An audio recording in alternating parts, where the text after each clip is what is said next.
محرم الحرام کو اللہ سبحانہ و تعالیٰ نے اپنا مہینہ کہا ہے۔ نبی صلی اللہ علیہ وسلم نے اس کو شہر اللہ کہا ہے، اللہ کا مہینہ۔ مہینوں کی کل تعداد تو 12 ہے، جیسا کہ قرآن مجید سے ہمیں پتہ چلتا ہے ان عدۃ الشہور عند اللہ 12 شہرا فی کتاب اللہ یوم خلق السماوات والارض منها 4 حرم ذلک الدین القیم فلا تظلموا فیہن انفسکم۔ مہینوں کی تعداد، مہینوں کی گنتی اللہ کے نزدیک جس دن سے اس نے آسمانوں اور زمین کو پیدا کیا ہے، اللہ کی کتاب میں 12 مہینے ہیں، اور ان میں سے 4 مہینوں کو اس نے حرمت والا بنایا، جن میں سے ایک رجب اور 3 مسلسل ذوالقعدہ، ذوالحجہ اور محرم۔ اور یہ 4 مہینے جنہیں حرمت والے قرار دیا، ان کے پیچھے بھی ایک خاص غرض ہے، اور ان میں سے خصوصی طور پر محرم کو محرم اور پھر ساتھ الحرام کہا گیا، یعنی بہت ہی حرمت والا۔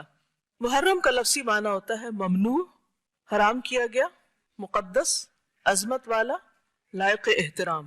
دوسرے لفظوں میں یہ ایک ایسا مہینہ ہے جس میں ہر ایسے کام سے جو فتنہ و فساد اور امن عامہ کی خرابی کا باعث ہو، اس سے بالخصوص منع کیا گیا ہے، اور اس میں آپس میں لڑائی جھگڑا کرنا، ظلم و زیادتی کرنا، نافرمانی کے کام کر کے اپنی جانوں پہ ظلم کرنا، ان سے منع کیا گیا ہے۔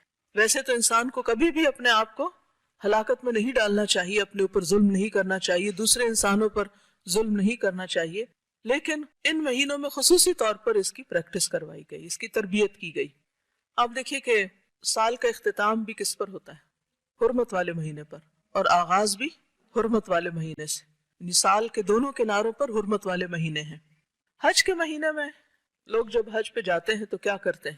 احرام پہنتے ہیں، اور حالت احرام میں کیا کچھ منع ہوتا ہے؟ الحج اشہر معلومات فمن فرض فیہن الحج فلا رفث ولا فسوق ولا جدال فی الحج، یعنی احرام پہن کے فسوق، جدال، سختی سے منع۔ جس معاشرے کے اندر جن لوگوں کے درمیان 2 چیزیں ختم ہو جائیں، گناہ اور آپس کا لڑائی جھگڑا، تو وہ معاشرہ کیسا معاشرہ ہوگا؟ اگر کسی گھر کے اندر سے یہ 2 چیزیں نکل جائیں تو وہ گھر کیسا گھر بن جائے گا؟ امن والا۔ اسی طرح کسی شہر سے، کسی ملک سے جب یہ 2 چیزیں نکل جاتی ہیں تو وہاں پر امن و امان ہو جاتا ہے۔ حج پر بھی اسی کی پریکٹس کروائی گئی۔ پھر حج سے واپس آؤ تو پھر بھی اپنی اس کیفیت کو برقرار رکھو، اس حرمت کا خیال رکھو۔